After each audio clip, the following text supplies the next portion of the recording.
Hello, my name is Mieneke and I am doing a pantry cooking challenge. Pantry cooking basically means what do you have in your house and what can you make without buying more. In this time, we all know inflation is hurting us. It's making food more expensive. It's making everything more expensive. So let's take stock of what I have and use that first. It'll give me a financial advantage, but it'll also give me the chance to see what can I do with what I have. Can I make meals with maybe some pretty random ingredients? We might run out of my normal staples. How will I solve those? Basically, it's going to be a challenge in more than one way. It's going to be a challenge in not going to the supermarket because that's one of my favorite things to do. But it's also going to be a challenge in creativity. I watch a lot of YouTube and I was inspired to do this by a couple of YouTubers actually. Frugal Fit Mom is one of them. The Simplified Saver, See Mindy Mom, Meals with Maria, Atomic Shrimp. All of them have done budget challenges in the past and have done pantry cooking. Atomic Shrimp is a lot of fun. He has a channel full of all sorts of stuff, and he's done some pretty tight budget challenges as well. Those are all about how creative can you get with what you have, basically, and that's what I'm trying to do here as well. If you want to join in, feel free to change up the rules, think of your own way of being creative with food and being creative with what you have. This is one of my first longer YouTube videos, so I am not an editor. So if you see weird stuff, if the camera is crooked, if the sound is off, I know, I apologize in advance. What else can I tell you? I love food. I love cooking. My favorite food is probably going to be pizza. I like buying food. I like going to the grocery store. I like going to the grocery store abroad. One of the first things I usually do when I'm not in the Netherlands is go to a grocery store and see what they have. I like to be surprised. I love using Too Good To Go, which is a app which gives you the opportunity to buy boxes of stuff that would otherwise probably have been thrown out at a discounted price. The Too Good To Go is an international venture, so check if they have some in your area as well. There's lots of stores participating, supermarkets, bakeries. You can get almost everything: beer, wine, sandwiches, all sorts of stuff. It is always a surprise what you get. So sometimes a box will be a whole bag full of stuff, and sometimes a box will be not quite a full bag full of stuff, and it'll make you think, is this enough? Well, it's supposed to be rescuing food from being thrown out. So yes, it is enough. If it's less than you're actually paying, then please do say something in the store. But if not, make sure that you use it and that it doesn't get thrown away. So again, something to be creative with, and that's something I really, really like. Well, let's start, and every challenge needs rules. The rules. Every challenge needs rules. I decided on them myself. You can do anything you want if you want to try this as well. These are going to be my rules. I will read them off the screen, so sorry. I cannot buy food or drinks up to and including August 31st, 2022. I started on August 2nd because I had already done some shopping on the 1st. I can use all the food in my fridge, freezer, and pantry, plus anything given to me, like leftovers after a barbecue, but please don't give me more food. I have enough. I can buy things for my husband's breakfast, and if we do completely run out, I am allowed to buy more vegetables and or fruits. This challenge is not more important than our health. I have a few exemptions. This Saturday we'll have a friend over for a James Bond marathon, and I will be hosting a themed dinner, so I will need to buy some things for that, but only in the smallest portions and smallest options necessary. On August 14th, we will be at a festival. I probably will bring my own lunch, but I will be buying dinner there. And on the 28th and 29th, we will be in Antwerp for Comic-Con, and I am not bringing my own sandwiches there. I'm just going to buy food at the hall. It's usually very good, so glad I made an exception there. If I do slip up, I have 2 friends who will keep me accountable. I have promised to tell them, and I will. They are allowed to give me then a task as a punishment. Go pull weeds out of the garden for an hour, or instead of going for a 5K walk, go for a 10K walk, stuff like that. They can make me do things if I slip up, so they will keep me accountable. I'm sure of that. That's why I chose them. So that's my rules. Day 1, taking stock. I have an almost complete list of all the food in my house. This is a long list. I'm not going to show it to you, but believe me, if you've seen the pictures at the beginning of this video, it's a lot of food. I can always resort to eating soup and making ramen, because I do have that as well. But the whole point of this is to, well, get some stuff out of my food stash that's been there for maybe a little longer than I'd like to admit. I'm not very fussy about dates. If it's dry, if it's not, if it doesn't smell funny, I will eat it, even if the date has passed. I draw the line at rotting food or sour dairy products. Those will be tossed. Later on in this video, you will see that I already had to throw some things away that weren't so much rotten, but if you have pasta and it gets all these little white spots, and it doesn't taste that nice anymore, so I decided to throw some of that out. So it's not just about using your stash, it's also about cleaning out the stash. So if it's something that I'm never ever going to use, I might give it away, or I might put it on Facebook. We have several giveaway groups there, all centered around this neighborhood. So it's about making someone happy with something that you're not going to use anyway. It's about using what you have to make nice meals. It's about being inspired and being creative. So taking stock is, of course, the first step. So I started out with 1 kilo of pasta, 2 packages of ham, some sauce, pesto, cream sauce, pasta sauce, tomatoes, minced beef. I only used 1.5 of the peppers, some cheese, an extra cheese, and a packet of vegetables. So I used almost all of this. Next, you will see me actually cooking everything, which is a lot less interesting than you might imagine, because it's basically me just putting stuff in pans. I boiled the pasta in a lot of water. I did end up only using half of the pasta, and I had to throw the other half out because it had all these white spots on it. So I started out actually by doing the minced beef. Basically, you just put it in a pan. I do have the most amazing tool for this. It's my meat masher. I love this thing. It basically just crunches everything into little bits. It's so easy if you want to make anything that uses, well, minced. As you can see, it's so easy. It's a bit of a one-trick pony though, because I am going to be using a different spatula for the rest of the recipe. It's very handy for what it does, but it's not very versatile. See, you kind of have to scrape off all the bits, and then you just put it aside and just use the regular one. I'm just browning off this beef. It's not very interesting. I didn't add any oil. It is lean beef in this case, but it still doesn't really need oil because I will be adding some other things that will add some oil to this. So I decided to not add any extra oil to this recipe.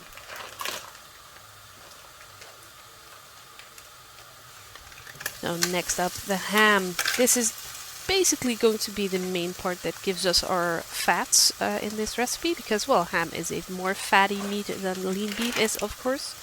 I added 300 grams of ham to 300 grams of beef. So we have a nice range with a nice balance between the more fatty ham, the saltier ham as well, because ham does give you an extra salty flavor, and the, well, pretty plain lean beef.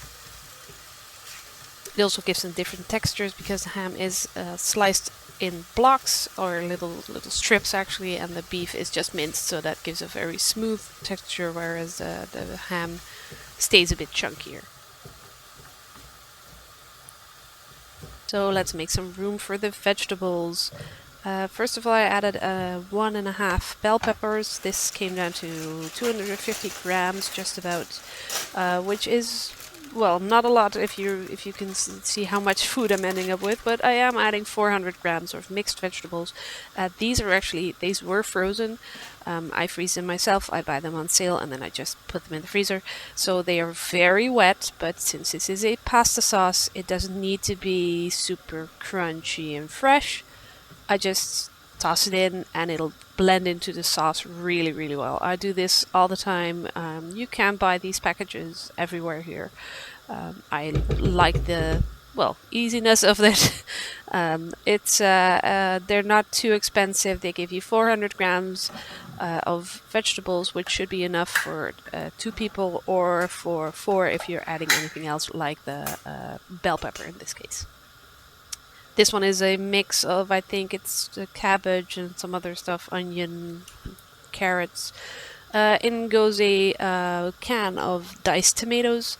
No flavorings added there, it's just diced tomatoes, nothing else. So more vegetables, more flavor. I rinsed out the can because I want all of that flavor in there as well. And next, the pasta sauce. This is a simple, regular pasta tomato sauce. It has some herbs in it. It's the basic stuff that you get everywhere. They call it different everywhere, so I'll just call it pasta sauce because that's on the bottle. Again, rinse out the bottle because you do want all of that pasta sauce in there. You can actually shake this, which is not possible with a can, but you can do that with the bottle. This also adds a little bit more liquid because, again, this is going in the oven as well, so you don't want it too dry.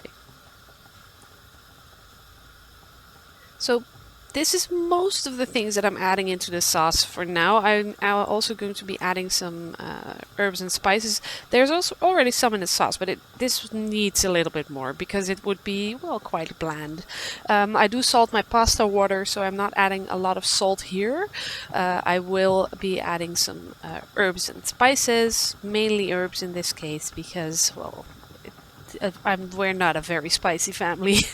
You'll probably not see me use stuff like cayenne pepper or any of the sharp peppers available. My husband doesn't like them, and I'm fine with them, but I'm fine without them as well. So I just don't really use them.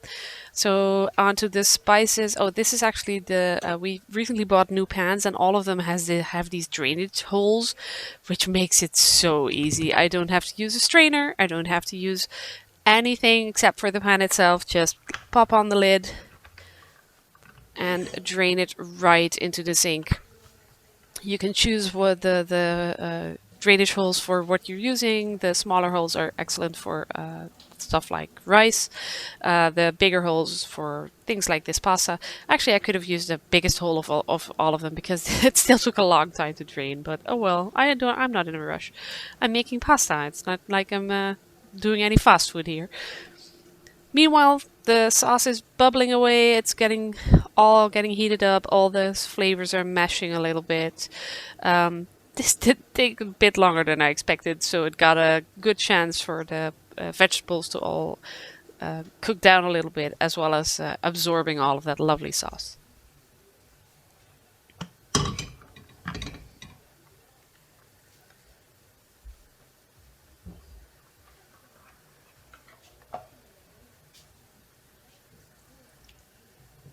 You can see how easily the vegetables soak up the sauce and how much of the liquid that was coming from the vegetable actually adds to the sauce as well, because it becomes a very good mix of everything basically. So More flavor. We do need more flavor. This is basically just vegetables with a little bit of herbs in the sauce now, but I want a lot more. I want some more flavor. I do have the ham in there, so that'll be probably be salty enough.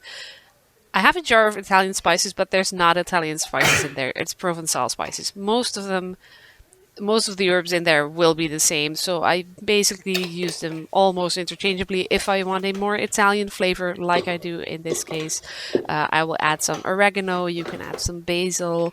There's spice mixes on the market for just Italian herbs, which will have a heavier concentration of basil and oregano in there. I added some oregano in this case. It's probably one of my favorite herbs. It makes everything so Italian to me, which is odd because I don't have that with basil, which is also a very important spice in the Italian kitchen. I keep saying spice, I mean herbs. You probably understand, but just to be clear, it's to me it's interchangeable, and it's not. I know. Then on with some garlic. I love garlic. I could have used fresh, but I basically forgot to add it at the beginning. And you really should, if you're using fresh garlic, you should put it in earlier. Some people might add, well, you should have put it in the dry herbs earlier as well. And you're probably right, but I'm fine with this. It's not. I'm not a Michelin star chef by any means. So basically, I'm just doing what I think is easy and what makes it good, taste good to me. Feel free to not do what I do. So assembly, everything is cooked now. So basically putting it in the oven is just to heat everything up. So we're going to layer everything. I'm starting with a bit of oil here. I have this great garlic oil. I buy it a little. It's amazing. It tastes so nice and it's so easy to use because it's in a spray can. So just a little layer of oil just to not have everything stick to the bottom. And it's going to be a bake, but it's basically a lasagna without the sheets. It's a lasagna with penne. So you start with some sauce. And at the bottom, I prefer a slightly thicker layer because you do want to be able to, well, push in the pasta a little bit. I decided to use another spoon for this because I don't want everything covered in pasta sauce in this case. So here we go. Oh, my camera is doing all these crazy things because I'm holding my hand straight in front of it. I'm so sorry.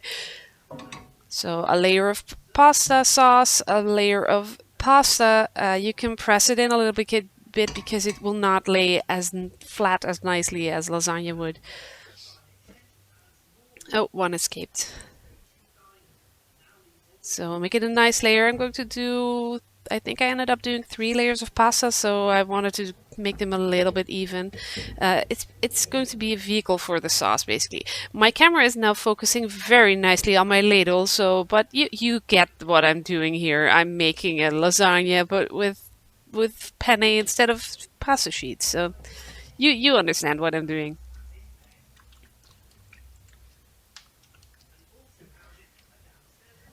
So again, tuck it in a little bit. I was kind of worried that I'd run out of room because this is a big meal. It's going to be 8 portions in this case, which is not a little bit of food, but it ended up fitting. Well, it ended up fitting just about. But you can see I'm pushing everything down every time because I do want this to fit all in one baking pan. What do you call those things? Casserole dish. That's the word I'm looking for.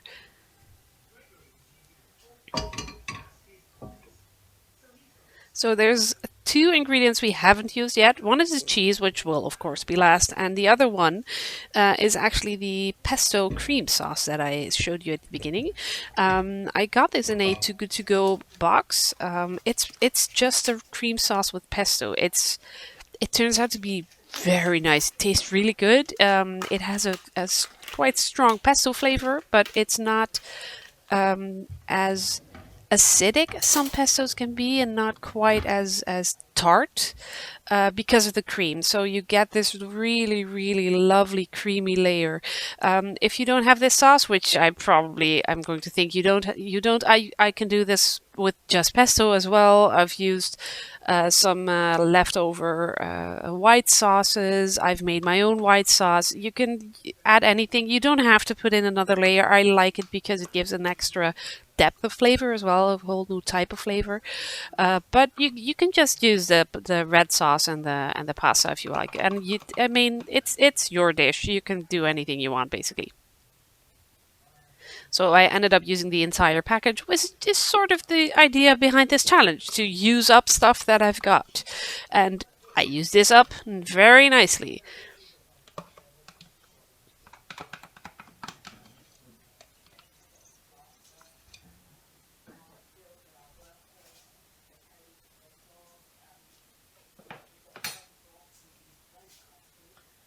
Yes, I do lick my spoons because they are mine. I don't lick my spoons if I'm cooking for someone else, by the way. But in this case, I was going to. This was the last thing I was doing with that spoon, so I do lick them in that case. So finish it off with the last of the pasta, so you get a nice pesto layer in between there. And I am fishing out every single little last bit of the pasta there.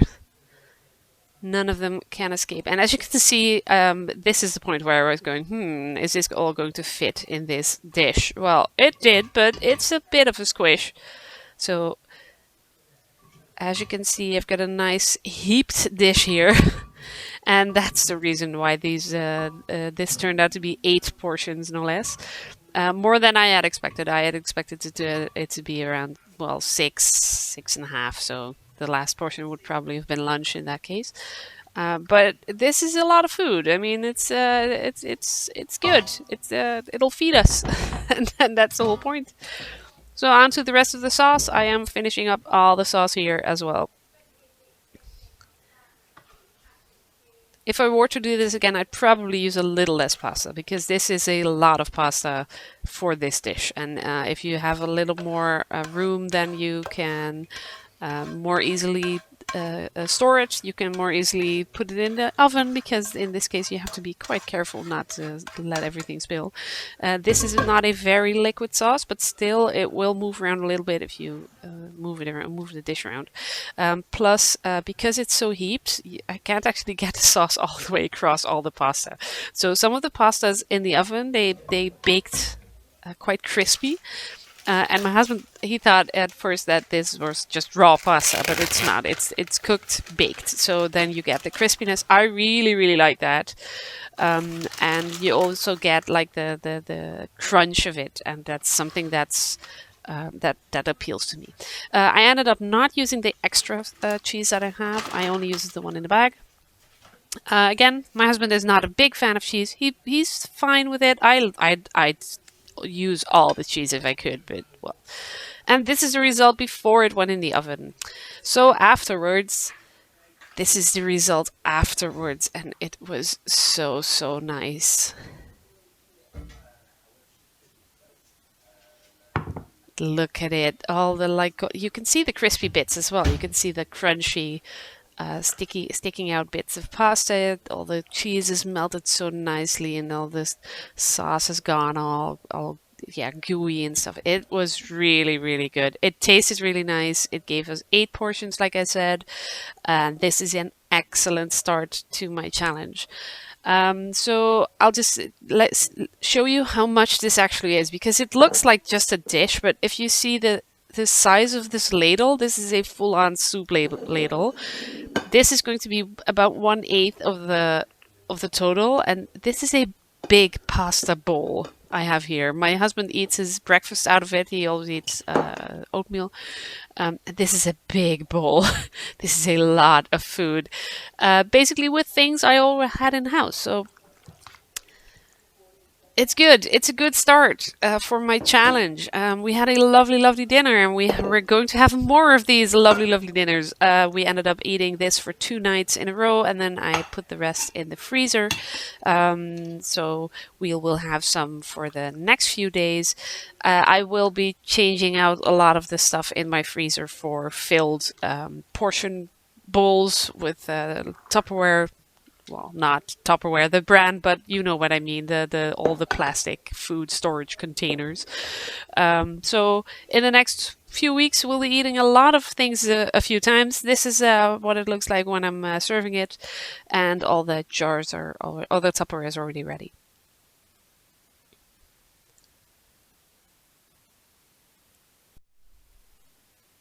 Thank you so much for watching. This was the first video for my Pantry Cooking Month, August 2022. Tell me what you would like to see in the comments. I hope to see you in the next one. I'll leave you with the shots of my food stash, my hoard, my challenge, and also a very quick shot of the list. And rest assured, there will be an after shot on September 1st.